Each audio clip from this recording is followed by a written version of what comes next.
Туугандар, максималдуу түрдө ушул видео менен бөлүшүп койгула. Абдурахман Талыптын, белгилүү Абдурахман Талыптын шагирти Алтынбек ака Куда кааласа учурда Москва жергесинде келип мына бел ооругандар болгон болсо, грыжа менен ооругандар болсо кайрылсаңыздар болот. Эмне болдуңуз ака? Жакшыбы?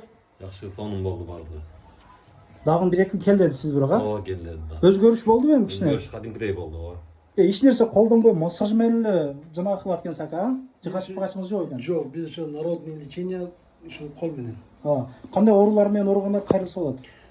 Бизге ушул грыжа, остеохондроз, артроз, гонартроз, давление, баш оору, бел оору чыккан сынгандар баардыгы келсе болот. Кайсы областтарга барабыз эми дальнейший 25-декабрга чейин Москвада болот экенсиз. 25 декабрга чейин Москвага болот, андан кийин Санкт-Петербург, Иркутский, Улан-Удэ, Владивосток, Якутия, Самара ошол шаарларда болобуз. Мына ошо санап өткөн шаарларда оорулар болгон болсо сразу WhatsApp номеруна байланышып койгула, барганда байланышат, группаларга кошуп коет. Мына азыр биз Преображенский площадь метросунда турабыз, ушул жерде агабыз буйруса келип ишти баштады. Ооругандарга жөнөтүп койгула, дабасын тапкандар комментарийга күтүп калабыз, жазып койгула туугандар. Эртең мененки 10дон кечки 10го чейин кызмат көргөзмөкчү. Ишиңиздерге ийгилик, шипасын берсин Кудайым ака сизге дагычы, Кудай кааласа.